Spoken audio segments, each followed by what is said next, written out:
Oh, Oh, baby, baby, just you shut your shut your mouth. mouth. Okay, shut your mouth. We all know the words.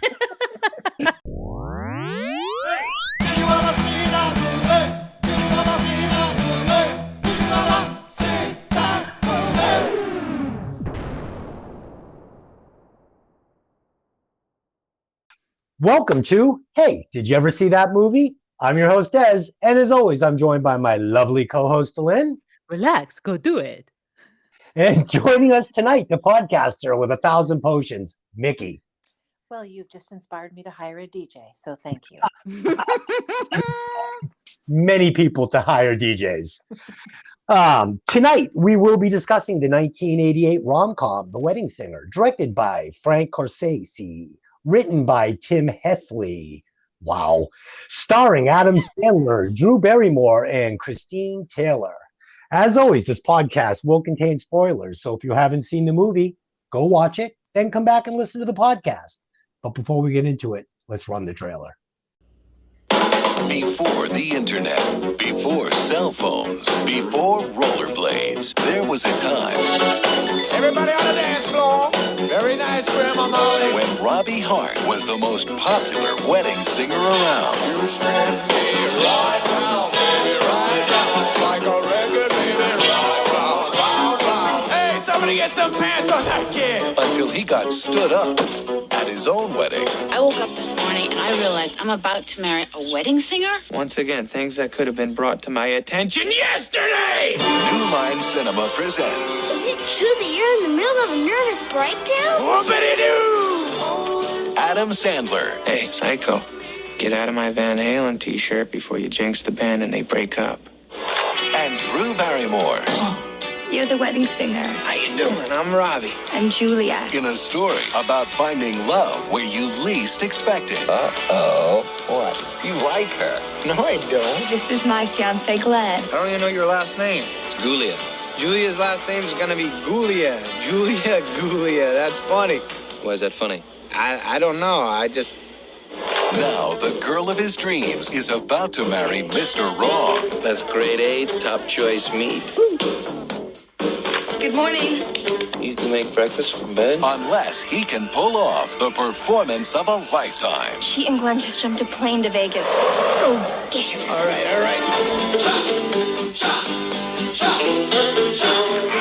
You're thinking of leaving Glenn for the wedding singer? He's more than a lover. What do you think of the jacket? I don't know, man. I would lose that glove. You look nuts. He's more than a legend. You are the worst wedding singer in the world, buddy. Well, I have a microphone, and you don't. So you will listen to every damn word I have to say! The Wedding Singer. I said hip hop, a hip to the hip hip hop. You don't stop the rock to the bang bang boom. You say up jump the boom to the rhythm of the boogie the beat.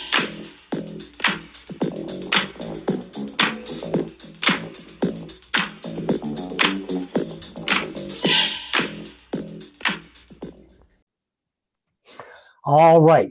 I have got opening thoughts, like always. Do you want me to give a synopsis first? Go ahead, give us the synopsis. Okay, so it's a quick synopsis. I'm just going to give it to you so we're all set up. It's 1985, and Robbie Hart is the most sought-after wedding singer until he stood up at his own wedding and is sent into a tailspin. Oh, man. Yeah. The most sought-after wedding singer in his town. Well, I mean, yes, at their event center. Okay. Where everybody's wedding is like you either get the red wedding or the blue wedding. Yeah. Okay. All right. Yeah, and you get George. I mean, everybody wants George. All right. So I'm going to tell you guys, I saw this movie in 1998 in the movie theater, opening weekend, sold out, and the crowd at the theater just loved it. I mean, literally there was clapping, there was whistling, there was cheering. It was exciting. It was an awesome movie. It was an awesome experience to be there. And I remember walking out of the theater just like on cloud nine, like that was awesome. And being born in 1970, I grew up in the heart of the 80s. Obviously, I was a teenager and, turned basically, 18 in 1988. So I was loving the 80s, and it was a magical time. Everything was advancing quickly. Movies were different. Video games were different. Tech was different. Music was different. MTV. I mean, it was awesome. We were coming out of, the depressed, broke ass 70s, which was just awful. And so the 80s was awesome. And, this movie was awesome. And it had a budget of $18 million and a box office gross of $123 million. So it was a smash success. Yeah. And, so Mickey, what were your memories of the first time you saw Wedding Singer? Oh, God.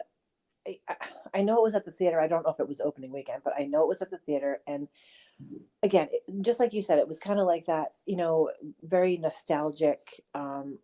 It made me realize how much I missed the 80s because like you, I was a teenager in the 80s. I think I was 11 years old when I first discovered Duran Duran. Nice. When their first album came out. And, that was it. That was it for me. Even before that, like I listened to like just a lot of stuff that, that people in my school weren't listening to. So it was nice to just go back and even, the clothes, I mean, Jesus, Yeah. I could leave some of the clothes behind, however, but the music, it just, even, whether you're into pop or whatever, all genres of music were good in the 80s. Oh yeah. Like your hip hop was great, your rock was great, the pop was great. It was just all good, and everything kind of worked together too, which was kind of weird. Everything. You were getting, you were getting punk, you were getting Motley Crue, you were getting, you had the Clash, you had Bowie. I mean, these are all, a lot of these, artists were from the late 70s. Some of the ones I said, not Motley Crue, obviously, but yeah, everything was expanding. Everything was great. You were getting Christmas presents like little Pac-Man machines and and fucking everything was so exciting. It was exciting, and it was, and not that I'm really like a bright sunshiny woo woo girl, but like everything was happy and bright and woo, you know what I mean? Yep. Like, yeah. So yeah, it was. It was. Well, I mean, fun you and I go both back. know that there was plenty of goth crap going on at that point too. Oh, yeah. But like it was kind of cool because you could juxtapose the gothy dark stuff with the super pop, Madonna stuff. So right. Yeah, but I mean, again, coming out of the 70s, it was a very, it was, people were broke, people were depressed, coming out of the Vietnam War. Things have been stagnant for a long time, and suddenly you're getting, these flashy cars, DeLoreans, Corvettes. And again, you have these cars in the 70s, but they were changing. They were getting cooler. Everything was getting cooler. Yeah. And the music was fun. Yes. It was media was fun. Yeah, it really was. It was before reality TV. Yes. Back when MTV still played music videos. Yeah. And that's when, you lived for MTV. I remember just waiting with the VCR to record whenever Duran Duran came on. Oh yeah. I would stay up for to watch Night Flight. I don't know if you guys ever watched Night Flight. Of course. Yeah. Mm-hmm. I would stay up to watch that with the John Taylor interviews, and that was such a fun time. It was such a fun time. The 80s were freaking awesome. They were. So Lynn, how about you? When did you see the movie for the first time? Okay, so I'm the odd man out. I did not see it when it came out. I kind of was like, Adam Sandler's a goon. Like, I was Waterboy. He kind of is a goon. Yeah, I mean, I'm thinking like Waterboy. I'm thinking, Happy Gilmore and all those movies. And I'm like, I just don't have the time for that. Like, I'm not interested. And then I was with Des, and he was like, blah, blah, blah, Wedding Singer. I was like, I never saw it. And he was like, what do you mean? And I was like, I've never seen it. And he was like, go sit down. Right. Well, in your defense, you are a little younger than I am. So, in the 80s, you did grow up in the 80s, but not exactly the way I did. I was a little older. 1985, I was, going into high school for the 6 months that I actually went to high school before I quit and chased my dream of being a rock star. But yeah, so, being just that 4-year difference makes a difference. You were probably 10 years old in 1985. Yeah, 11. Yeah, 11, so a little born in different. 74. A little different, but still awesome. And I do have just a couple of fun facts for this. Steve Buscemi and John Lovitz, they did not get a credit in this movie, but they did get a credit for the musical performances because they both did perform their own parts. Nice. The guitar player in Robbie's band is Teddy Castellucci, and he did the music for this and for a lot of Adam Sandler's movies. Carrie Fisher actually worked on the script for about 3 weeks. Yeah, and what she did was she made Julia more interesting, more three-dimensional, because I think it was a lot of men writing her initially, and so she just was kind of flat. So you can really thank Carrie Fisher for Julia being who she is. And that's what it was. They hired her to flush that character out a little bit, and she did an awesome job. And at the time, she was actually doing a lot of work on a lot of scripts in Hollywood. So yeah, she did a lot of that work. Yeah, and Adam Sandler was actually a real wedding singer when he was younger. I didn't know that. Oh, gosh. Yeah. And we'll get to the scene later, but the JR was shot episode was actually 1980, not 1985. I don't know if they needed to shoehorn that scene in, but it was fine. I enjoyed it. Yeah, it's kind of a throwaway thing, but yeah. Yeah. And the last fact and the most important fact is I actually hold a Rubik's Cube speed record. Oh, stop it. Oh, don't I? You do. I mean, in a house. It's not like you hold it against like one of the prodigies or anything. You can just beat me. That's it. And that's not really any great feat. I can do a Rubik's Cube in under a minute. So wow. Yes, thank you. And Dylan can too. I'm not under a minute. I think I'm like a minute 20. Yeah, I am the champ. That's okay. I have to tell you, I didn't know that fun fact about the guitar player in his band, because I thought, and I literally just said to my husband the other night, I think that's Craig Takiso from Starship, and I met him in 1987. But apparently it wasn't him. No, it's somebody named Teddy Castellucci. But he does look very similar. He does. I could see you getting confused because he absolutely looks almost exactly like him. Although, you know what's funny is now that you say that, in the movie he looks exactly like he did in 1985. Right. 1987 when I met him. And this is 1998, so. Yes, correct. Okay. That's cool. So where did you meet him? I met him in Lowell, Massachusetts. I went to see with a girlfriend of mine. It was Starship and Cutting Crew. Oh my goodness. Yeah, and I loved both bands. And I remember Craig Takiso was super nice. Grace Slick, I didn't really talk to her too much, but she said, "I love your hair," because I had really big hair. That's awesome. Hey, Grace Slick saying, "I love your hair." That's pretty good. Right. Yeah, and then take that to the grave. Yeah, exactly. And then the guys from Cutting Crew, I forget his name, Tony something. He was the keyboardist. He was such a nice guy. Oh, nice. Such a nice guy. Oh, that's awesome. Yeah. All right. So, Jillian, do you want to get us into it? Absolutely. Right. We'll settle in. We're going to take off. Okay. All right. Our movie begins at a wedding in 1985. We have on display some delightfully accurate 80s fashion. Some of the guests are showing off their dance moves, and this is all done to the dulcet tones of our hero, Robbie Hart, played by Adam Sandler, singing "You Spin Me Round" like a record, initially made famous by Dead or Alive. Behind Robbie is his band, most notably George, played by the late, great Alexis Arquette, who I honestly think steals pretty much every scene that she's in, but agreed. We'll return to that. Also in the band is Teddy Castellucci, Randy Raz, and John Vanna. At the end of the song, Robbie introduced the groom's brother, David, played by Steve Buscemi. He launches into a truly uncomfortable best man toast before Robbie takes the microphone away from him and delivers a nice toast. George takes the microphone to sing "Do You Really Want to Hurt Me," made famous by Culture Club, while Robbie takes a break. So I'm going to pause it there because the opening sequence, there's so much. Give it to me first. You go.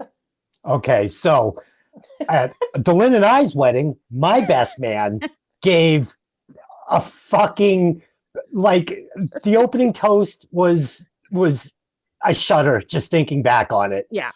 And I think it's because it was my second wedding. I believe he opened up with, "So here we are again." and then, yes, he did. Yeah, here we are. Well, for some of us, again. And then he broke into how him and I lost our virginity around the same time. And it went on and on while people's faces turned red and Dylan hid under the main table. And it was fucking terrifying. Oh, my God. And the wedding pretty much ended with all of my Greek friends smashing plates to Dylan's mother's horror. Yeah, so. Oh, yeah, they were screaming "Opa" and smashing plates, and my mother's going, "I have to pay for those." But yeah, I would say My Best Man's opening speech probably made Steve Buscemi's look tame. Let's just say. Oh my God. Yes. That's all I have. Steve Buscemi, I have to say, stole that scene though. I love him. Like he's phenomenal. Oh yeah. I don't think The I'd whole- like him as my best man, but Oh God, no. But the whole like best guitar player in the world. Self-taught. No lessons, thanks, Pop. You're a moron. Oh my God. That's great. Oh. We were actually looking up Steve Buscemi fun facts the other night. Oh, are there fun facts about Steve Buscemi? Yes, he actually protested and got arrested for protesting something to do with the closing of a firehouse in New York City. Oh, and he's an he was activist. also, excuse me, back in it might have been right after Wedding Singer was filmed, but he was filming a movie and he was in a bar fight and got stabbed trying to help Vince Vaughn. Oh my God. Oh wow. Trying to help Vince Vaughn? Yeah. Steve Buscemi sticking up for 7 foot tall I know, right? Vince Vaughn. That's Steve funny. Buscemi's like 2 feet tall. I'll tell you, one of my favorite Steve Buscemi scenes is in Billy Madison when he's putting on the lipstick and he's making his kill list. Billy Madison calls him and apologizes. He's like, "Hey, it's all right, man." And he scratches his name off the list. I forgot about that. Oh my God. Buscemi has done some truly amazing roles.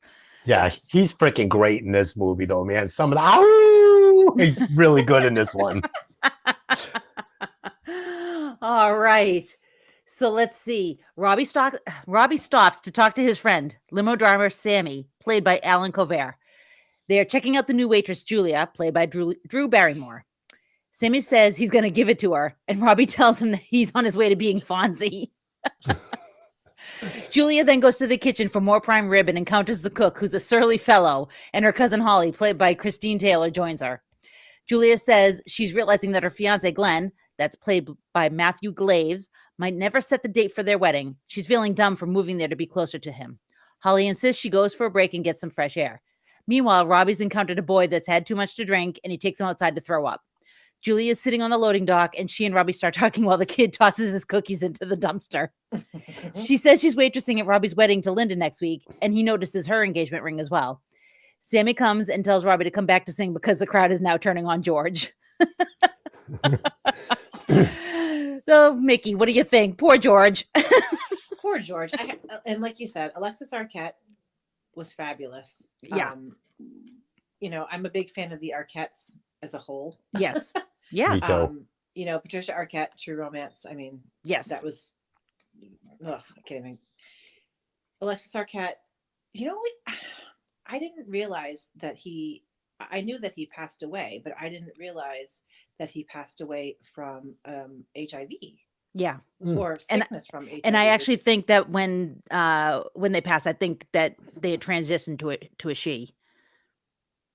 Really? Yeah, I'm pretty sure. Yeah, I'm pretty sure. Like, I mean, I'm not 100% sure. I'd have to look it up, but I'm pretty sure that had happened roughly before they got sick. Oh, interesting. Okay. Yeah, it is interesting. Julie sad because so talented. Yeah, so talented, and I don't know. I think Alexis Arquette was meant for that role. Yeah, I loved him in the Chucky movie too. Yes. Yeah.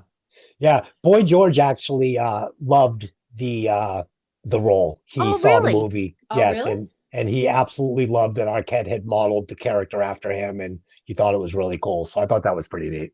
That is neat. I like that.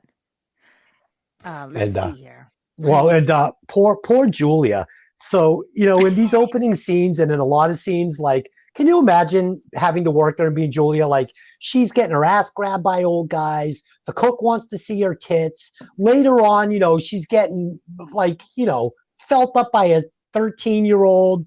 Robbie's putting her hands on this kid's ass. I mean, she is being sexually harassed in every stop in this movie. Yeah. I mean, it was the 80s. Yeah. That's true. That's true enough. I did. She was so cute in this movie. Yes. She really was. And then you look at her character in this movie. And then I'm trying to look back to that movie that she did. Oh God, when she was like the young teenager.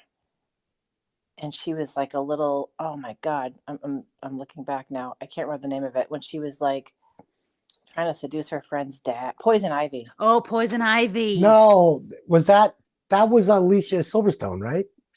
No, I don't No, think it was Drew. I think it was Drew Barrymore. Oh, I was thinking of The Crush. Oh yeah, that's Alicia Silverstone. Yeah. Yeah. Wait a minute. Although, what's the one where she goes back to like high school and tries to do it again? Never Been Kissed? What was it? Was it Never Been Kissed? Yes, I loved that one. It was so cute. I love Drew. I love Drew Barrymore. I do too. I just think she's wholesome. Like I like her because she's wholesome.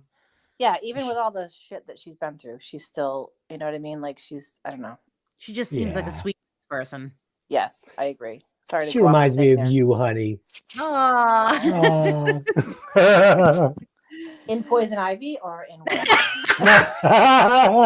Wedding Singer, definitely. Oh God, Never Been Kissed. I also knew a Linda, but we won't get into it. Oh my God. I draw some parallels to this movie. I think everybody knew a Linda.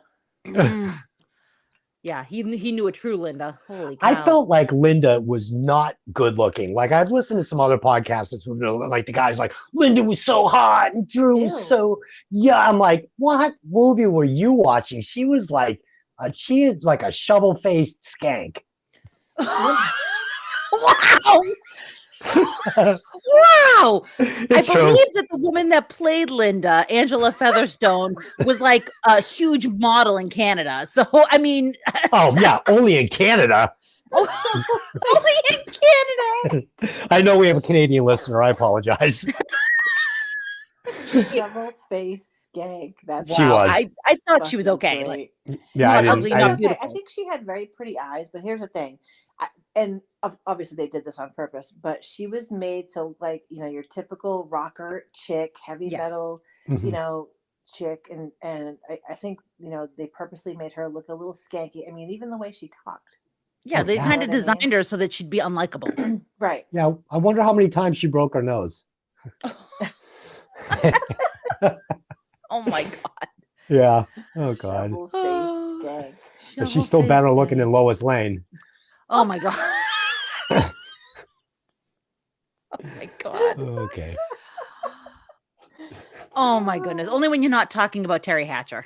Oh God. Terry Hatcher's cute. Terry Hatcher's cute. You're thinking of the other one.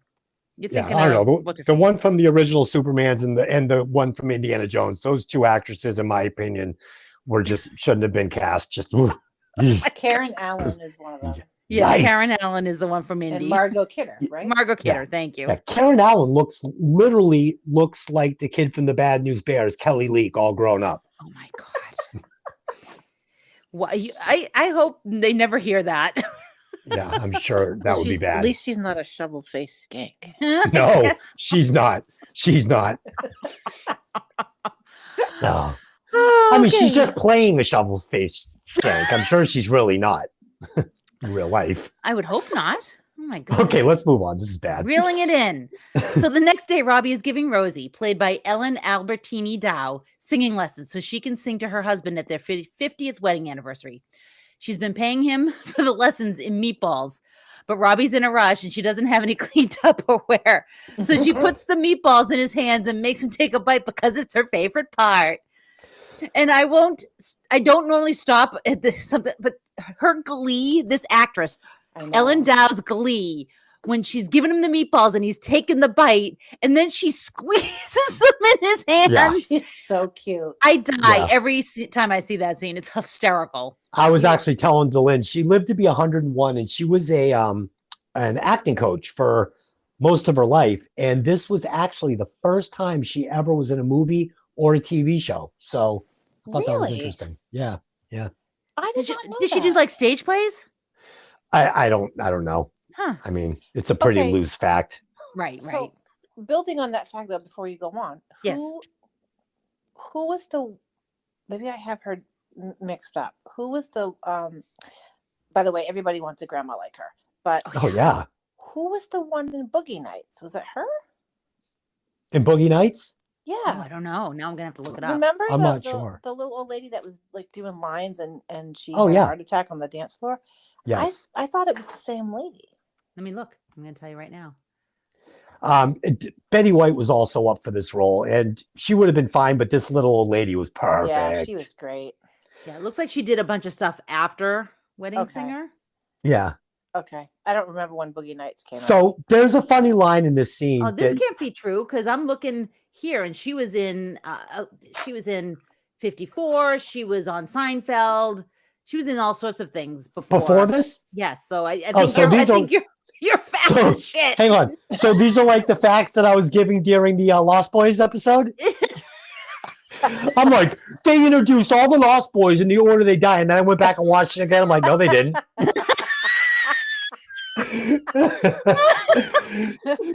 They wore glass contact lenses. Then I went back and checked them. Like, no, they didn't. they were actually acrylic. Awesome. So I was close. But it's funny. So there's a line in this scene that might have gone over your guys' heads. It's pretty funny. She puts the meatballs in his hands and she goes, "Take a bite." It's my favorite part. So he takes a bite and he says, "Tastes so good. It's like I'm ripping you off, Rosie." Because he's giving her these voice lessons and she's paying him in meatballs. She's ripping him off. So I thought that was kind of funny. It's almost like I'm ripping you off. That's hysterical.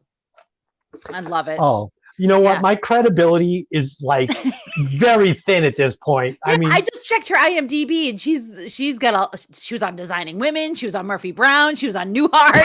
I wonder how many of my facts are just total bullshit through 20 episodes. Oh my God. We have to get like a fact checker.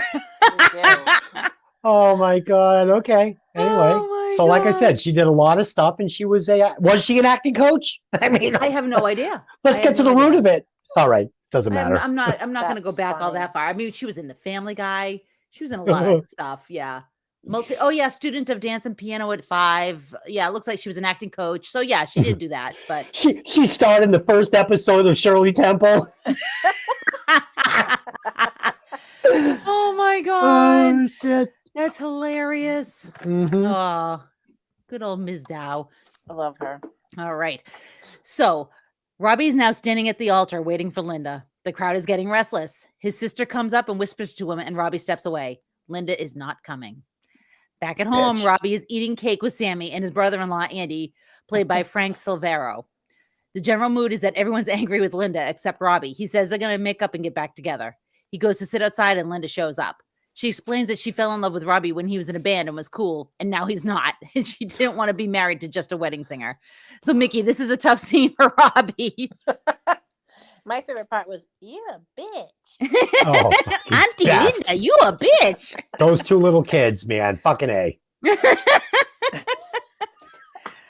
I also like the, again, information that would have been better to me yesterday. Yes. Yeah. But she was just like, excuse me, they really made her, she really did the role well because you really think she's a total douche. Oh, yeah. But I mean, even just, she comes kind of sauntering up, twisting her hair. And it's like, you know what? You're an asshole. You know what I mean? But she's like, I wanted you to be a rock star. And, I hated girls like that. Yeah. Yeah. But her shoes were fucking awesome. Right? Now I those go back shoes. and look at the shoes. Oh my God, they're fucking awesome. They're those white leather shoes that fucking like tie up the front. They're so good. When you go back and look, you'll be like, oh yeah, those are good. All right. Oh, I'm gonna have to look now because I like a good shoe. Oh, these are some good shoes. How did I miss those? Yeah. How did you guys miss those shoes? I think we're so busy hating Linda that we never see her shoes. I know. Yeah, well, they're good. Oh my goodness. Auntie Linda, you a bitch. So these scenes we're talking about here, one of my favorite scenes in the movie is, he goes into the little gazebo and we get this look of George sitting there and he's so happy at the wedding. And then you hear the glass break and it shoots back to him and the fucking mascara running down his face. It's really, really good. And also what I find is interesting is if you'll notice when Robbie's sitting on the steps, he's holding the bride in his hand. Yes. It's Julia. It's Julia. Yes. It's a foreshadowing, 100%. Because the groom looks like Robbie, and the bride looks nothing like Linda. It looks like Julia.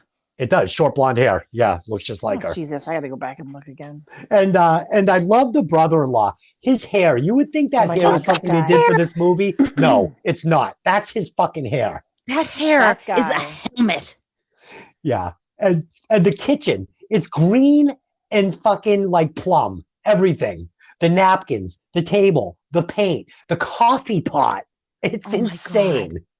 It's like Pee-wee's fucking Playhouse. It's nuts in there. And the thing is like people think that like look in the late 90s, early 2000s, looking back in the 80s, that's what it was like. It wasn't. Everything was brown. Everything there was a lot of brown. Was brown. It was that wood, that fake wood wall, the paneling, the paneling, and it was that brown and orangey patterned sofa, like the velour sofa that everybody had. Do you remember that thing? And then that brown linoleum that had like the squares. Everybody's house had it. Everybody. It was funny. So in the 80s, I lived in an apartment with my my mother and a boyfriend, and we had this shag carpet. Now I feel sorry for my mom and this guy. I mean, I was just horrible. So they had gone out, and I had some friends over. And I had this one friend, his name was John Donio, and he gagged and threw up like so easy. So we're all in my living room. We had this really thick shag carpet that came with these apartments. When I say thick shag, I'm talking like probably 2-inch shag. Like it was ridiculous. Oh, that's so gross. Right? How did you ever clean it? Well, hang on. So and Lynn, you know I do this thing where I like to blow snot on my face just to get you going. Yes. So this is true. Mickey, he does this. So he'll like hold his nose and blow snot so it goes all over his like upper lip and lips. And I get it because it's fucking disgusting. So my little friend John Donnie was sitting on my couch, and I'm there with Rich and John, and I blow the snot on my face. I'm going, bleh, bleh. I'm like putting my tongue in it. My little friend John's going, he's like, stop. So I'm going, bleh, and he threw up all over the shag carpet. Yes. And so being, probably 13 or 14 at the time, panicking, we try and clean it up, and I poured bleach on it and ruined the carpet. Yup. Mm-hmm. I was, yeah. Oh my God. Wow. That's what happened to our 80s carpet. Oh my God. Oh my God. That's Frank Vino, though. He's like in every mob movie ever. Yes. Yeah. And it's funny because no matter what, he looks like he's 50. Even when he was 20, he probably looked 50. Yeah. One of those guys. Never got old, never got young, just was 50. I don't even understand how do you get hair like that? Like, I don't understand it. Like, how do they cut it? Do they put like a little helmet on your head and just cut around it? Well, I think it's a little hair hat. Is it a hair hat? I don't think that's his real hair. I mean, maybe it is. Oh, no, I think that's his hair. I do too. Yeah, I think it's crazy, but I think that's his hair. He's got like that really tight, thick curl, Yeah. Oh, that's a tight curl. Oh, you're an asshole. and he's funny too. The brother is funny too, because he's like narrating all of his weirdness like throughout the whole movie. Like he'll do something and then he'll like explain him doing it. Like, oh, I was so far wet here. I don't know. Just a weird guy, man. Loved him though. Mm-hmm. Okay. I'm looking up to see if it's his hair. I need to know.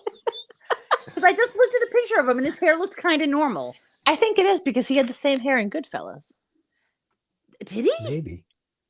Oh, he's had the same hair in everything. No, his hair looks normal nowadays. No, same hair. Maybe he shaves it.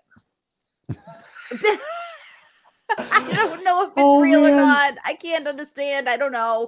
Okay, we'll move on because we just went totally off the rails. Would you guys like me to give you a fact about his hair? I could come up with something. I'm sure you can make something up on the fly, but no, we're good. Okay. All right. So Julie is at home and her fiance Glenn comes over with flowers and plane tickets to Vegas for them to go and get married.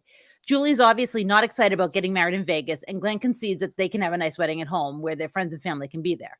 Sammy shows up at Robbie's house, and Andy tells him that Robbie's been in his room for 5 days having a mental situation. Sammy tries to cheer him up, telling him that he's got to go to work at the next wedding because there'll be hot chicks there. At the wedding, it's apparent immediately that this was a big mistake. Robbie is obviously supremely depressed, and this devolves into him like bellowing "Love Stinks" by the Jay Giles Band and the father of the bride punching him out. So Des, awesome scene. We quote it regularly. So go have at it. All right. So first of all, gotta love Sammy. You know, he's singing. This guy's on top of the world. He's coming up, and you got the brother-in-law watering the thing. You know, I don't even know as the brother of the town weirdo. You know, he's not like some sort of a zombie or something. And I got myself all wet. I don't know what I said. I mean, this guy's great. You know, I love the all temperature line, and that apartment is fucking awesome. He's got his own entrance. I mean, what's she talking about? I'd love to live downstairs in that house. Yeah, but it's really not an apartment. It's really like, you know, a basement with a. Oh yeah, you see the hot water heater and stuff. Yeah, it's got hot water, but I still love it. And you know, he lays down next to him, and we get the, you know, I'm trying to find anybody to marry. I'm just trying to find someone to play with the ding dong. You know, it's there's some funny stuff there, and you know, back at the wedding. It's great. Again, we're getting the red wedding because, you know, Robbie's angry. So, right. And, you know, Scott and Cindy, you know, you got to be psyched. You know, she showed up, right, Scott? It's great. It's all great. And, you know, we were laughing about it when I was watching it today, how George is singing gleefully behind him while he's doing Holiday, you know? Yeah, he's like crying through Holiday, and George is like, come on. Come on, come on. I live in my sister's basement. Oh, yeah. Oh, yeah. Oh, Dad. Yeah. It's a great scene. It's a great scene. Fantastic. Yeah, and Cindy and Scott are newlyweds. Whoop-a-dee-doo! Yeah.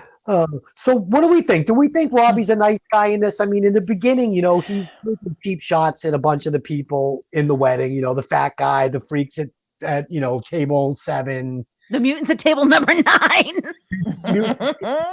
And I mean, he's a nice guy, but it also seems like he kind of, you know, he takes cheap shots at people around him. Like he's kind of a doofus. Like I don't know, like I was watching it the other night and I'm thinking, if I knew, like, if he was one of my friends, I don't know, I'd tell him to, I don't know, get a sack and like, do you know what I mean? Like he's how do I rephrase this? Very sweet guy. He seems like he has a very good heart, but he's just it's like Adam Sandler. You know what I mean? It's like a doofus. Yeah. Like, how would you react if you had a friend that was always like, talking to you like, you know, this all the time? I'd be like, dude, what the fuck are you doing?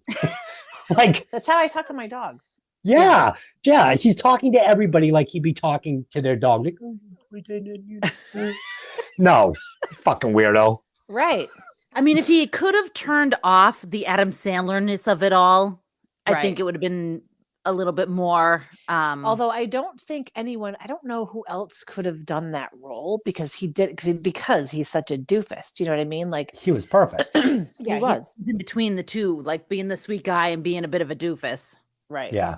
No, I had no problem with the character. It's just, you know, like I said, that constant, you know, talk he was doing was you know.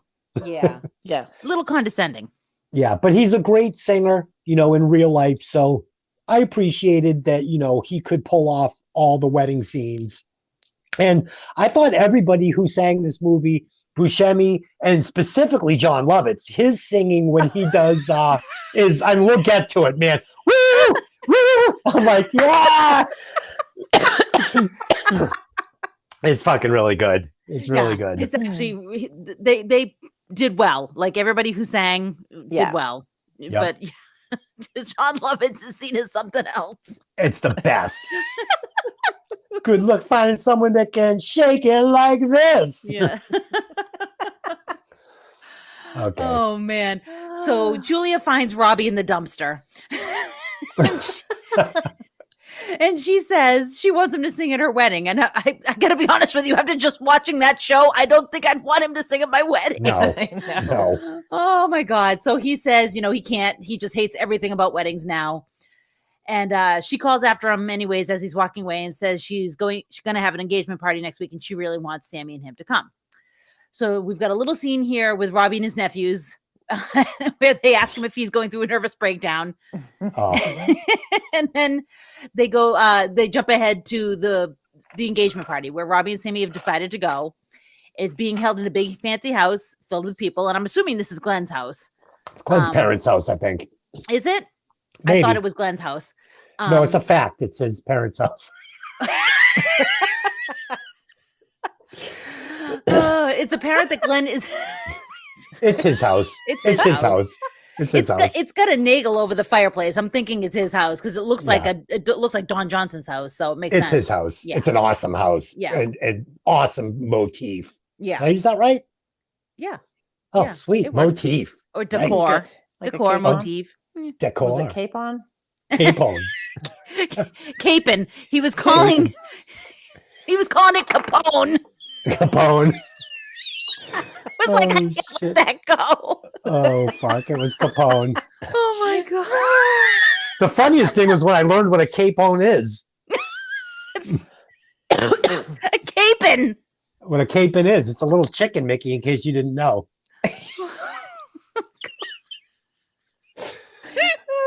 Little roaster. Oh, I needed this tonight. At the engagement party, they're serving Capone. No, I'm joking. It's apparent that Glenn isn't all that into marrying Julia, and he pawns all the arrangements off onto her with only 3 months before the big day. So, Mickey, Glenn's a dick. Glenn's a dick. Yeah. Yes. If before you find out anything else about him, he already sucks. Yeah. Oh, yeah. And you know what's scary is I know so many guys like that, and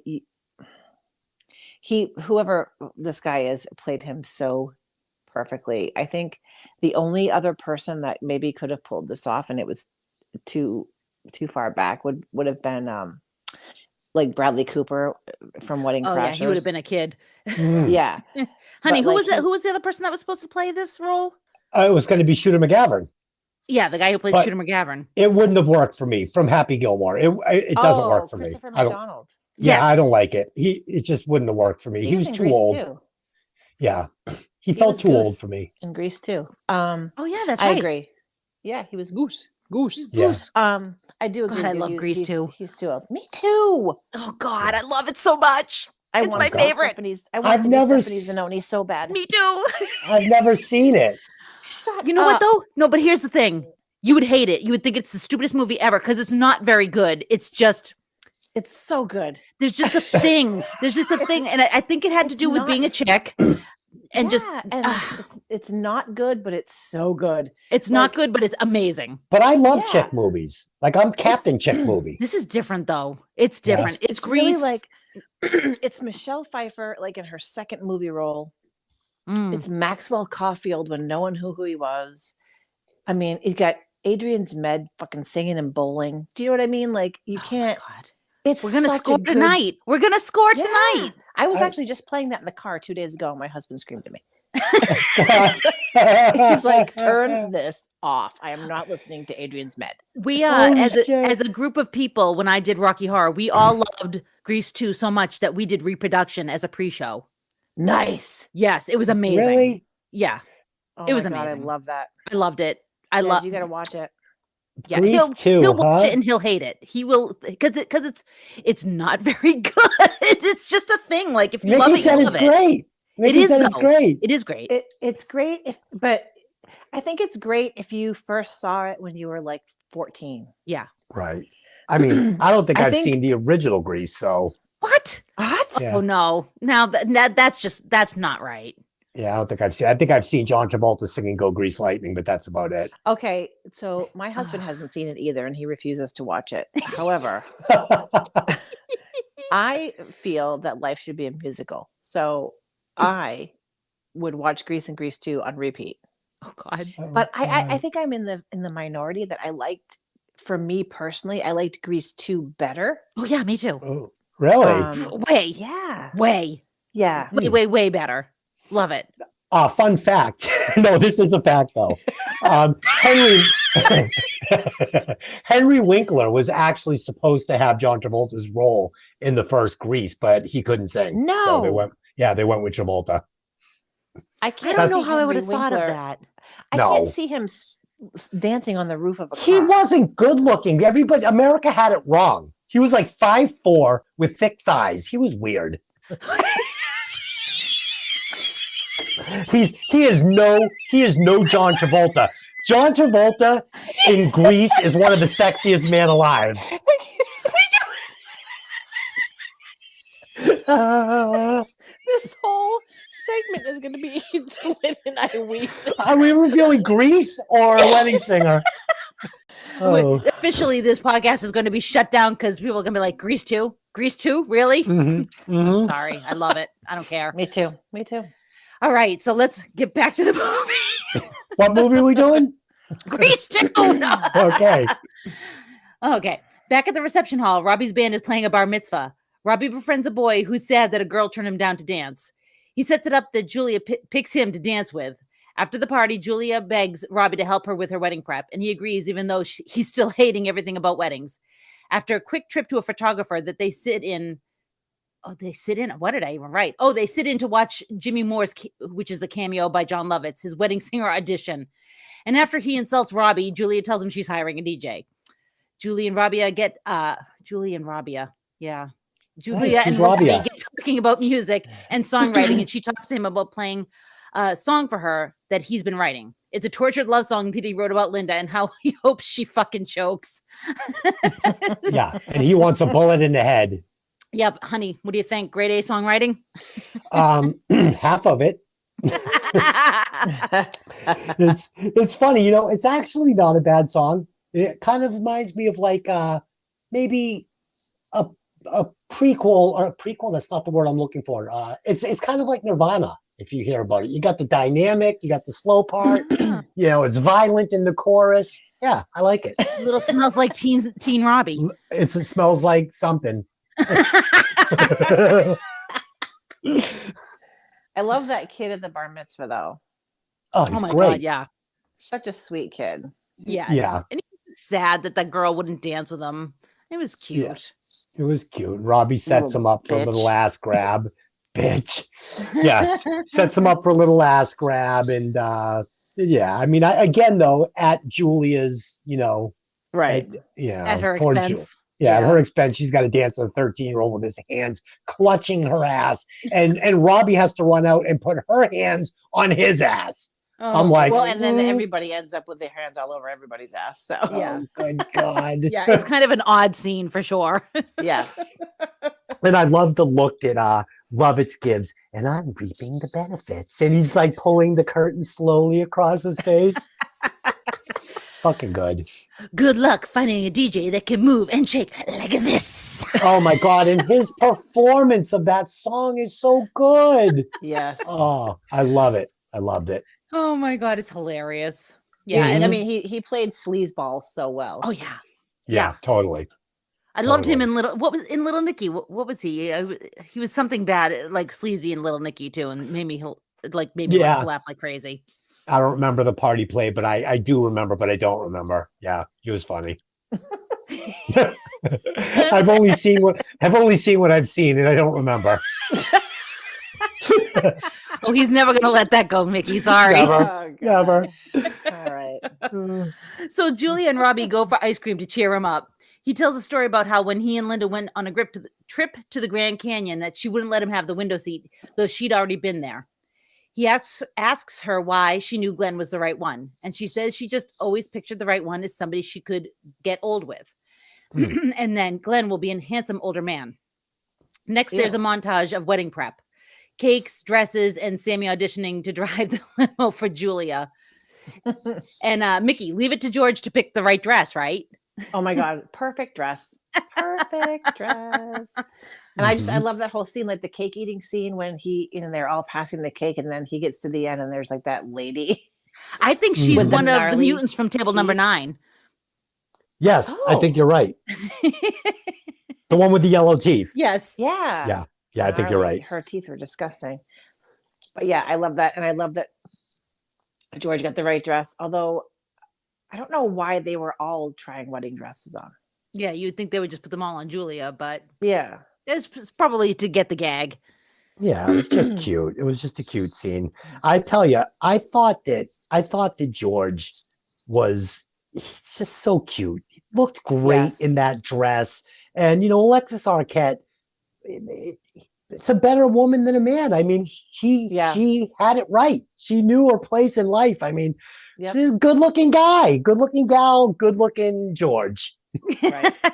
Loved him. Loved him in the dress. Honestly, criminally underused, doesn't have a single line in the whole movie other than singing.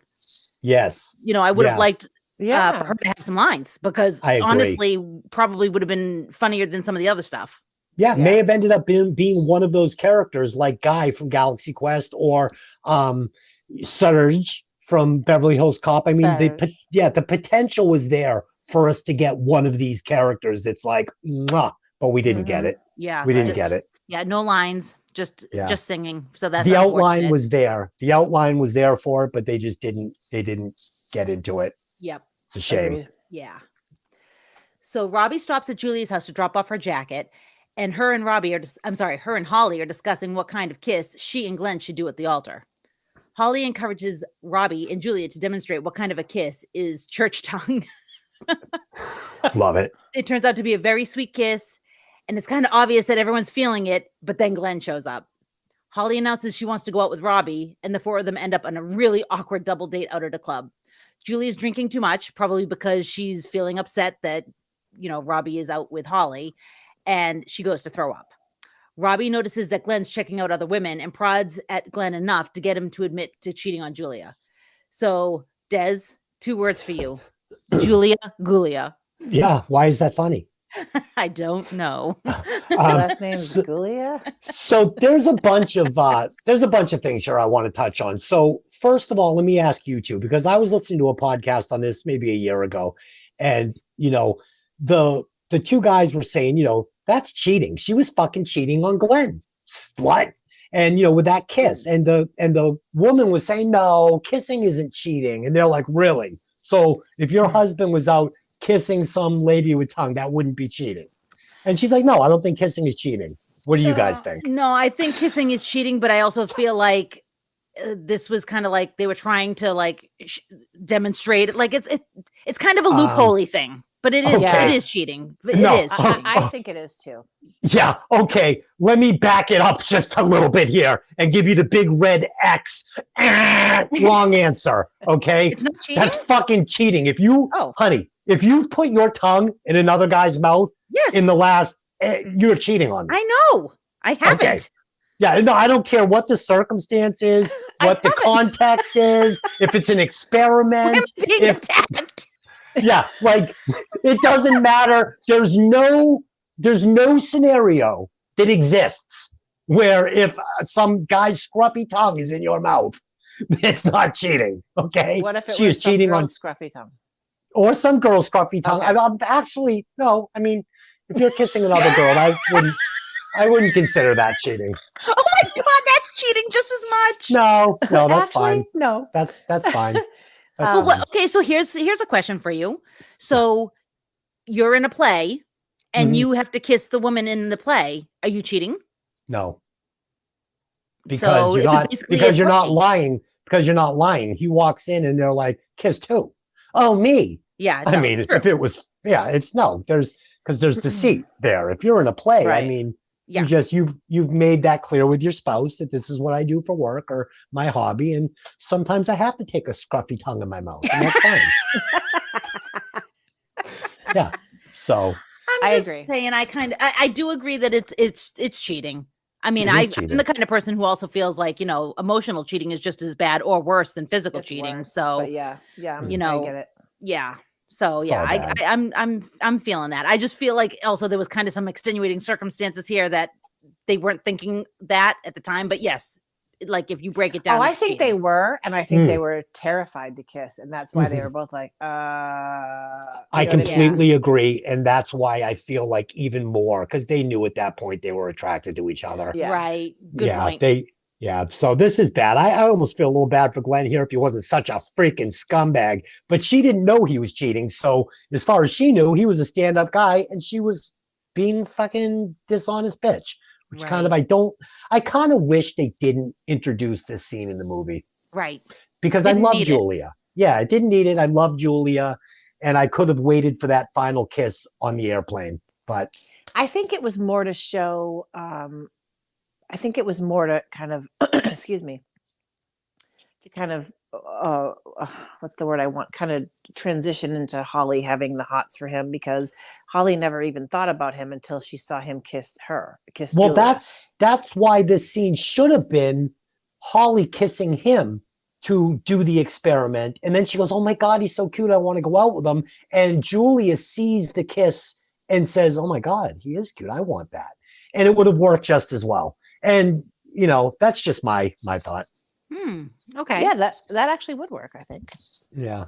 So, and then, I don't know if I'm Julie, if I want to do this double date, she likes him, and I don't know if I'm Robbie, if I want to do this double date. I don't think any of them wanted to do it other than maybe Holly. Holly's the only one that really wanted to be there. Yeah. The rest Glenn of them all didn't. seemed like they didn't want to be there. Yeah, 100%. And this club, I was telling DeLynn, so back when I was like 14, I wanted to be like a break dancer. And there was this club called Escapades. Mm-hmm. And it was in Braintree. And it was this club. Like, that's awesome. Exactly. And the floor lords would come from Brockton, and there was a big breakdance contest. And yeah, we would go every week, and it was this club. And we would wear our parachute pants from Chess King with our net shirts. Yeah. And it was this, and it was very nostalgic to watch it. And I don't think that Glenn is going to divulge this information to Robbie. There's just no reason to do it. I mean, it's like begging to get caught, right? Yeah, but I also think that he feels like he's completely untouchable. Yeah. Right. Yeah. I think it's like bro code. You know what I mean? Like you don't. Yeah. Yeah, but it's obvious that he's not a bro. He's fucking a bra.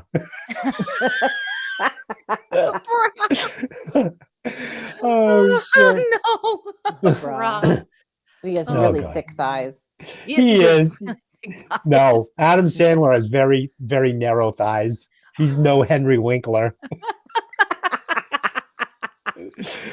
Also, a shout out to Glenn's DeLorean. Oh, so good. So good. And his outfits. We went to Dylan's Christmas party, and I had just watched The Wedding Singer. So I'm like, I'm fucking getting a Glenn Guglia suit. And she's like, no. And I was like, oh, now, yes. And Mickey, I'll post a picture of. I want to see it. Dude, the jacket, you have no idea. Okay, this jacket is like fucking the dopest jacket ever. It's like this white blazer jacket with like 80s women's faces on it. And then like wore like this fucking like teal t-shirt with white slacks and white shoes. And oh my God, dude, I have to see a picture. Dylan was like, you're not fucking going to my Christmas party like that. It was fucking awesome. Dylan, so what yeah, did you wear? I wore like a gray sweater dress like a normal human being. Oh. Tell her how fucking bizarre I look. It was something else. Because Des always has to be the center of attention. He literally said he's going to play the Miami Vice theme on his phone as he walks in. I'm like, she forbid it. She forbid it, or I would have done it. Yeah. Yeah. I had to reel the shit show in a little bit. Yeah, this suit awesome. This suit was freaking awesome. I'll post a picture tonight and I'll tag you in it, and then I'll take it down. Now you understand. It's insane. Now you understand that when or you can message it to me that if you don't want the whole world to see it. I think it's on my Facebook actually. Oh shit. Yeah, now you understand that when we go out to dinner with Mickey, she's gonna make you wear that suit. Oh, and I'll gladly wear that suit. Awesome. I have it all packed away, ready for the occasion. Nice. I bought like a crazy watch to go with it, and this crazy white leather belt. Oh, it's Did you fucking get a awesome. Swatch watch? I did not get a Swatch watch, but I think it had like a big pink dial on it. It was pretty cool. Nice. Mickey, this is every day. This is every day for me.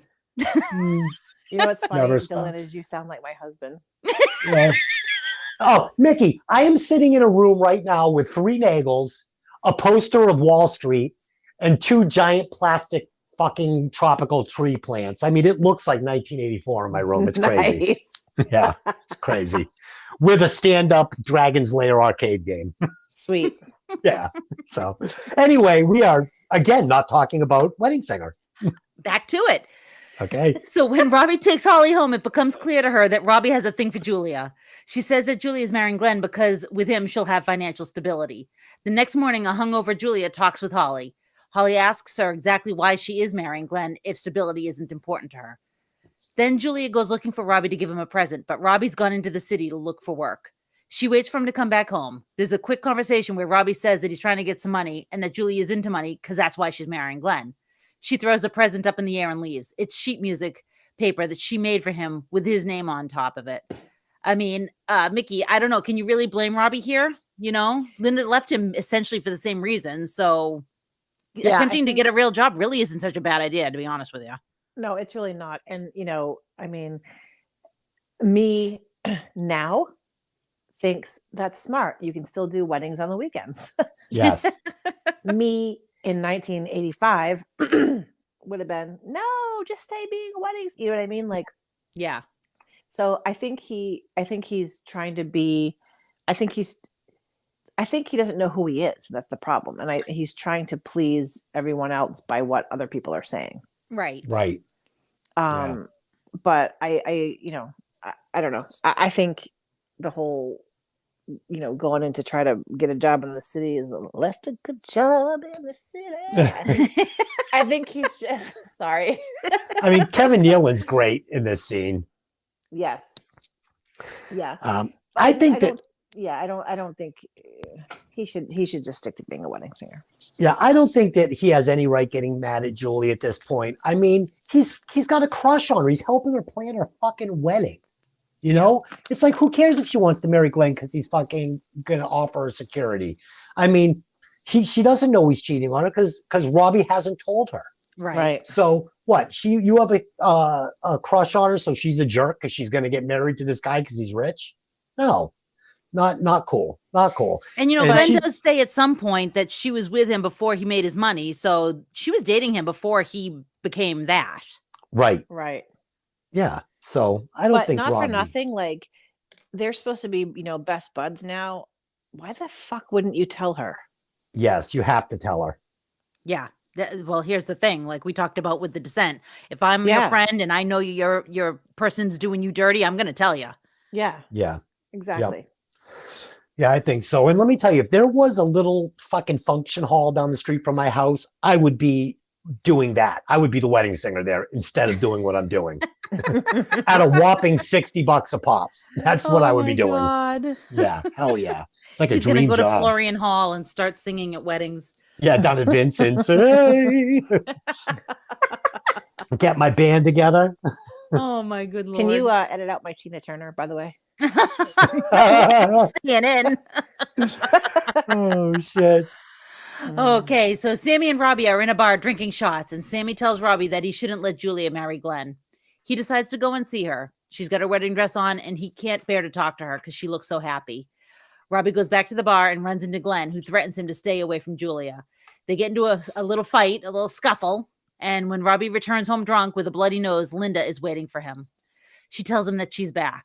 The next morning, Julia shows up to talk to Robbie, and Linda answers the door, nothing but a t-shirt, and says Robbie's in the shower and dismisses Julia before shutting the door in her face. The reality is that Robbie's still passed out in bed, and when he wakes up, he kicks Linda out immediately. But Julia is so upset, she goes right to Glenn's house and says she wants to go to Vegas and get married right away. So Des, the icky ex comes calling and makes a mess. We've seen that before. Yeah.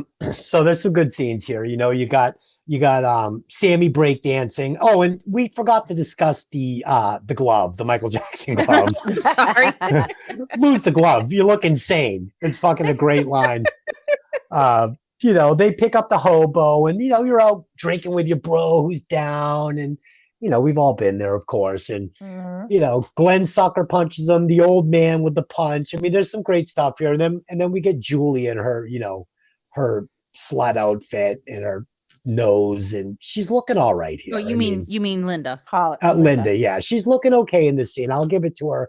From the neck down, she's looking pretty hot. Oh, but wow! That face, man, I don't know. I don't know. It's not working for me. But yeah, it was okay. It's a good scene. I love well, kiss my grits. I don't want to be alone anymore. Well, Julia's back, or whatever her name is. Fucking Shovelface is back. And Shovelface Skank. Yeah, Shovelface Skank is back. Linda's scene? back. Was this? And I can't remember. Was this the scene when he told her to take off his Van Halen shirt before she jinxed the band and they broke That's up? in the morning. That's in the morning. Okay. And I love. All right, well, just tell him that Julia came by. All right, Jennifer, and she shuts the door in her face. So yeah. Yeah, it's pretty funny. It's good.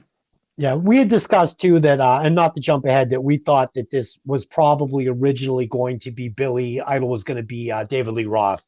And, I think that a lot of these, T-shirts and stuff had already been written into the movie, and they probably got to the end and it turned out that it had to be Billy Idol, I think. I mean, again, this is just, it's not fact. But, is that one of your facts? No, but Delin was telling me that, I guess in the script it said, huge David Lee Roth fan on the plane. Oh, okay. And you also put that together with all the different Van Halen references, and it just kind of feels like this was supposed to be David Lee Roth, but I'm glad they went with Billy Idol. Me too. Again, we're jumping ahead. So what did you think of these scenes, Mickey?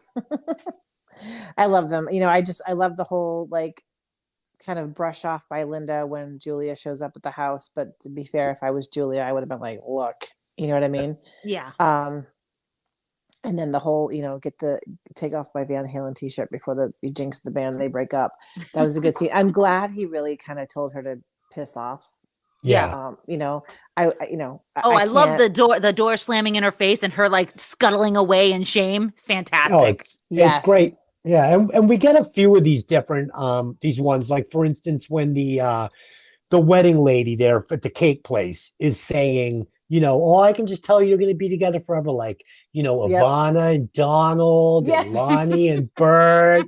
And, she runs down the list, and then we're going to get the Van Halen breakup. So, yeah, they go back to this a couple of times, and I thought it was pretty awesome. Yeah, me too. All right, so buckle up. We're headed into the end. We're getting on a plane, and we're heading to the end. Okay. At Rosie's 50th anniversary party, Robbie's watching her sing the song she's worked so hard on for her husband. He keeps hearing Julia in his head saying the right one is someone he can grow old with. And in his head, he decides to go see her. Holly grabs him and tells him that Julia thinks he's back with Linda and that Julia and Glenn have left for Vegas. On the plane, Julia asks for the window seat and Glenn refuses. You can immediately see the regret on her face. Robbie's in first class on his plane, and he happens to be on a flight with Billy Idol. He tells the people sitting around him that he's on his way to Vegas to stop Julia from marrying Glenn. He ends up holding court with everyone listening, including Billy Idol. One of the flight attendants says that some creep and coach that thinks he's Don Johnson asks her to join the Mile High Club, and Robbie immediately clues in that it's Glenn. Glenn and Julia are on the plane in coach. With the help of the first-class passengers, Robbie sings a super sweet song to Julia and confesses he's in love with her.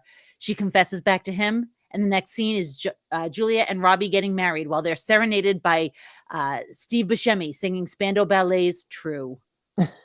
That was the perfect song. It was. So good. So good. So I know I jumped through a lot, so you guys go ahead and unpack a little. You can go back to the plane or whatever you got to do. Let's just talk about the soundtrack of this movie and how many great songs there were. Like, like when he's melancholy in his bedroom, laying in bed. What is it? Boys Don't Cry. Or, yeah. It's The Cure. Boys Don't Cry. Yeah, and then you're gonna get when Linda comes and he's drunk in his front yard. We're gonna get the Smiths. Yep. I mean, oh my God, there's so many fucking great songs in this, and that one is too. It's fucking some awesome scenes. That they're rushing to the airport to get him. And I have an idea for a song, and you write this whole song down, chords and lyrics and everything in the limo. Pretty impressive. And they get there, and Robbie's going to basically blackmail Sammy. Give me your credit card to tell everybody that you're 5'4" with fixed eyes like the Fonz. so he he's gonna buy the ticket, and then we're gonna get the oh, you like Flock of Seagulls? Oh, I can tell you do. So there's some freaking great lines here, and I thought this is a very sweet. I loved the music, and I like that they weren't just like using just all 80s rock or all 80s pop or all 80s hip hop. They used a little bit of everything, like past the Dutchie when he was driving the limo. You know what I mean? So like, fucking good. That was so awesome. Good. And then, of course, Ellen Dow singing "Rapper's Delight." Like what? Like that's amazing. Yeah. Yeah. Fun fact: that was the only song that made it to the soundtrack. I don't know if we can do any more of your fun facts. It's true. Are you sure? Did you check I'm that sure. one? I'm sure it's the only actor's performance that made it to the official soundtrack. And the rest of it was actual like original songs. Correct. Really? Yes. So we don't get Steve Buscemi singing "True"? No, I think it's Spandau Ballet's "True." Yeah. Also, Billy Idol, his son is or was such a big Adam Sandler fan that he was going to have to watch this movie anyways. So he said, well, if I'm going to be forced to watch it, I might as well be in it. So that's why he did it. Nice. Yeah. You know, it's funny. If you see Billy Idol now, or like in the last, even 10 years, he really got himself into shape. I mean, he probably put on 10 pounds of muscle. He looks not amazing. Not bulky, but I mean, like I've seen, pictures of him on stage now where he's got a 6-pack. He looks buff. His face filled out. It looks really good. And I'm watching him here, and he actually looks older in 1998 than he does like in 2019. Yeah, I think they overdid it with the powder and made him look kind of weird. He didn't look good. He did not look good in this. He looked very thin. He looked old. He looked a little bit washed out. Haggard. He looked haggard. He looked haggard. We just That's watched, the word. after we watched this movie the other night, we watched him do that Rebel Yell with Miley Cyrus. Mm-hmm. He looked amazing. Amazing. I didn't see it. I'm going to have to go watch it. He looked amazing. Yeah. I've always loved him, but I was glad it was him and not David Lee Roth. Yeah. Fun fact: Arnold Schwarzenegger actually helped him get into shape recently, and that's why he looks so good. Oh, really? Interesting. No, I know he made that up. Is that a falsehood? Is that fake news? I just made that up. You're nasty. Sounded good though, didn't it? It did. I have a fun fact, and this is 100% true. Okay. Watching this movie, I got a little teary, and just tonight, Des watching the movie during the song between Robbie and Julia, tears. I welled up, and I cried last night watching the new episode of Fantasy Island. And I fucking cry all the time watching movies. It's so gay. You know what? No, it's not. I love to cry in a good way. Like too. He's gonna kill me for saying this, but like my husband has such a big heart, and like he gets mad at me because I'll find these videos on Instagram and I'll show him, and I can tell like by the look on his face, and he's like, "Oh, that's nice," and he'll just kind of turn to the side. Dude, I watched this video the other day of this guy who raised this gorilla. And then when the gorilla was like 1, he took it out to the jungle.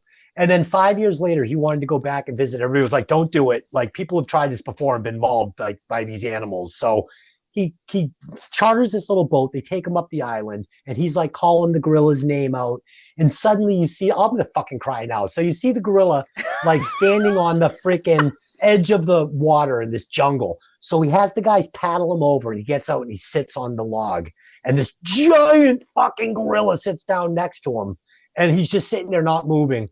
And the gorilla kisses him and starts holding him. Aww. And they're feeding each other like little pieces of fruit, and the gorilla just won't let go of them.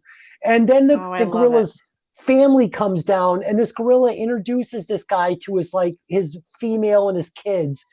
And then the guy has to leave, so he gets back in the boat, and they start paddling back down the river towards their camp. And this gorilla follows them through the water, waiting for like 2 miles. Oh. The guy goes to bed. He wakes up in the morning, and the gorilla is still sitting on the other side of the river staring at him. And then he gives one more wave, and the gorilla disappears into the jungle. And I fucking cried for like 10 minutes. Oh, I love it. No, I that's like the one with the lions, though. Like, did you ever see the guy that raised the lions and let them go? Yes. And then Oh that my every time I God. see that, I bawl. Yes. Every time I see it. Oh God. But like, Yeah. I get choked up at like freaking wombat because I love wombats. I get like choked up at like these really cute little wombat videos. You know what I mean? But like, I get choked up at all the rescues that rescue this little emaciated thing, and then they show them like all Yes. healthy and happy Like later, on and I'm the like, dodo. like, yeah. I fucking cry like once a day. What's wrong with me? Me too. But you know what? I love crying. Crying is so cathartic. You know what I mean? Like as Get long it out. as yeah, and I hate when I say I love crying, I don't mean I like to be hurt every day. But Right. I like that it's that good cry, like Yes. wow, there's still good in the world. You know what I mean? Yeah, and that you're empathetic, and that's good. Yes. Yeah. It's mostly with the animals for me though. When it's something to do with a person, I'm usually like, fucking scumbag, probably deserved it. Me too. Oh my God. I tell you, I swear to God, my husband, he laughs at me because he's like, you are evil. I will watch, like, we'll go to bed at night and we'll each like watch our own videos. I will scream laugh at like little kids taking diggers and stuff. Yeah. Like, when they Dude, smash me too. into the mirrors. I lose my mind. He's like, you are a horrible person. Honey, nothing gives me. Laughed at the baby taking the ball to the face. I was gonna say Yes. nothing gives us more joy than watching an infant take a basketball to the head. Okay. All right. I found my people. This one, and it was on an episode of Ridiculousness, and he was doing an episode, and it was called Faceball, and it was all people taking balls to the face, as you can guess. And it was this one little baby that takes like a kickball to the face, and I laughed so hard I couldn't breathe. So, Mickey, I have to say, like the ones with the kid, I had this whole. I'll have to find it. I know we're completely off topic, but the kid, they're in like a mirror house, and it's all these videos of little kids fucking running full force. It was amazing. Mirrors. It was amazing. Running full force in the mirrors. So 5 years ago, I was Captain Steak and Bacon. So 5 years ago, I decided I was going to go vegetarian because I fucking love animals. I love cows. Like I watch cows playing basketball in the field. I'm like, and pigs, like these are beautiful fucking smart animals with human eyes. So I said, you know what? I'm not fucking eating fucking meat anymore. So I never did go back to eating red meat or pork. It's been probably well over 5 years now. I wish I could do that, but it's just a moral thing. Like I literally one day woke up and I just said, if I couldn't kill it with my own two hands, I'm not going to fucking eat it. And we pass these cows on the way to this place where we walk. And what do I do every time? I'm like, hi, cows. I love you. Yeah. As He we yells drive out the window by. at them. I don't eat you. I don't eat you. Oh my God. I do. But I couldn't go totally vegetarian because I started having heart palpitations. I needed the protein. So I eat chicken and that's it. I eat chicken. And I think that if I was if I was stranded on island, I think I could fucking strangle a little chicken if I had to, if I was hungry. Like, you know, by its little chicken neck. Like if I had to. They got a little beady button eye, you know what I mean? A little beak. I think I could do it. I mean, where we live, like there's farms all around us, right? So there's this one farm in the corner, and every single time we're together, we drive by and I go, hi cow. I go, hi. I'll go, hi moo cows, and he'll go, hi little cheeseburgers. Oh God. Oh no. Yeah. I mean, it's got a benefit too. I am 50, and you know, not eating red meat in 6 years has probably made my colon look better than the average 50-year-old man. So my colon thanks me every day, I'm sure. And my colon thanks all of you out there. So oh my goodness gracious, reel it back in.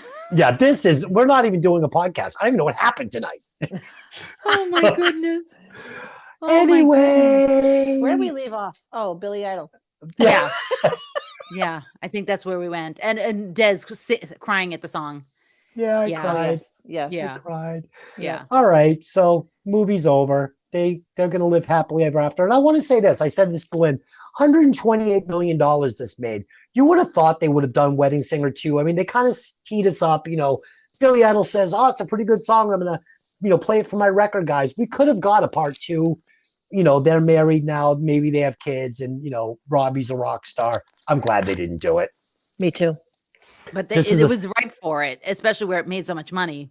It's a one-off. Right. This is a really nice one-off movie. I think not every movie needs to have a part 2. Yeah. Right. Also, what say you? Best Adam Sandler movie? No. You say no? I say no. Billy Madison is his best movie. I fucking love that movie. It's infantile. Hello, Swan. I like this better. Hello. Oh, shampoo makes the hair clean. Conditioner makes it silky and smooth. I fucking love Billy Madison. Oh, it's like, man. Oh God. I would have to say this. I and I'm not gonna lie. I don't go out of my way to see Adam Sandler movies because he annoys me. But yeah, I did like parts of Happy Gilmore. Yes. Right. I remember. What's the one where he was in New Orleans? Oh, I don't know. He was like, it was like, not Little Nicky, not Billy Madison. What's the other one? And he was like, oh, Waterboy. Yeah, I hated that movie so much. I would have to say probably Wedding Singer is my favorite Adam Sandler movie, just only for the nostalgia factor. Well, no, I agree. I think that Wedding Singer is definitely my favorite Adam Sandler movie, but it's not my favorite Adam Sandler character. Right. Okay. Yeah. Right. So. Yeah. And then also, like I know that he's done more recent things. Like I've heard great things about Uncut Gems, and I haven't seen it yet. It's really good. But that's not, to me, that's not quote unquote an Adam Sandler movie. I'm talking about the Happy Gilmore brand. Stuff. Yeah, the brand, like these Happy Gilmore type movies, Little Nicky, all those little, movies that were like that whole crew doing movies together. Mm-hmm. Right. Yeah. Like Rob Schneider. Was it Rob Schneider? Yeah. Yep. And all them. Yeah. You get some of that cast together in Grandma's Boy too. I mean, obviously you don't have Adam Sandler because he's directing it, but it's same idea. Very funny movie. That's really an Alan Colbert movie more than an Adam Sandler. So true, but it's a happy Madison. It is a happy Madison production, and honestly, one of my favorite movies ever. Love it. Well, we got off track a little bit, but I got to tell you guys, I love this podcast. I thought this one was great. And sometimes when I listen to podcasts, I really like getting glimpses into the hosts' lives and just makes them more relatable. And I just thought tonight was kind of fun. It was a glimpse into kind of who we all are. And I think we're all pretty awesome. We are awesome. I'm going to fucking cry.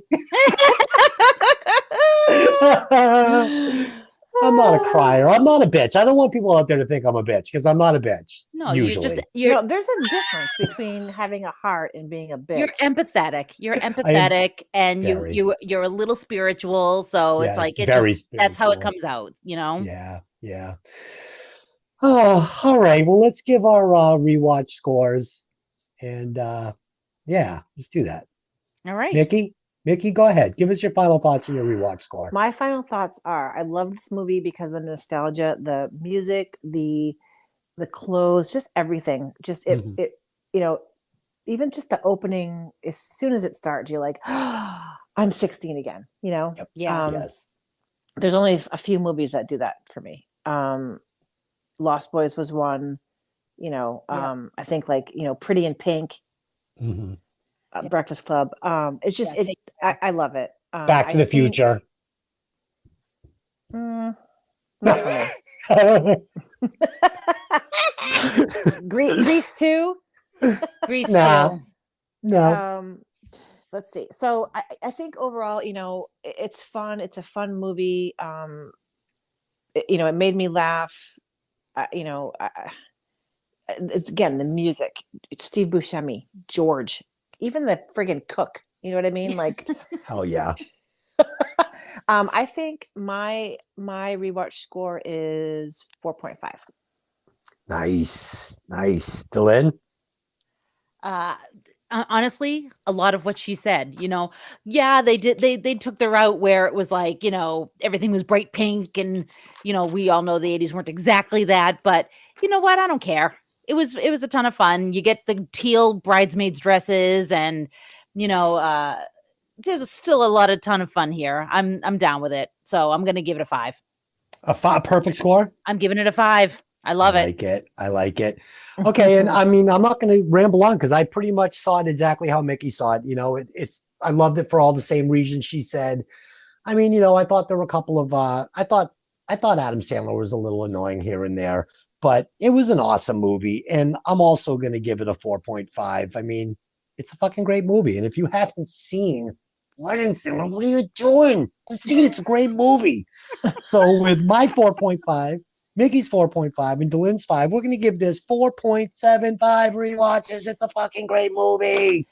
Whoopity-doo. Yeah, we're yippity-doo. So first of all, I want to thank you, Delyn. You know, I love watching movies and discussing with you. And Mickey, fucking I'm so glad you joined the podcast. You're awesome. And, it's awesome again. Great. So thank you. And I want to thank all the listeners who are growing. And we're actually starting to get a pretty good listenership. And thanks everybody for listening. Next week, we will be back with Tony, the podcaster with a degree in terror, where we will be discussing Sinister. Nice. Right? Yes, that is that's next what week. we're discussing, Right? Mm-hmm. Okay. Yep, that's next week. Mm-hmm. That's a fact. That is a fact, Jack. That's a fact. And I want to ask you, Mickey, have you ever seen Father of the Bride? With Steve. Steve. A long time ago. Mm-hmm. It came on the other night. I was watching. I was actually laughing out loud. I thought it might be a funny one to do, but Yeah, I haven't seen it in a long time. all right. Well, maybe we'll book Grease too. I don't know. Anyway, so that wraps up tonight's show. It was a lot of fun. And until next time, let me ask you one question. Hey, did you ever see that movie? See you later. Bye. Bye. What the heck is going on? We're doing a podcast. Sorry. Things don't always run smoothly. Are you sure you're not the one with brain fog? I was born with brain fog. Do you guys do this on everyone, or is it just the ones that I'm on?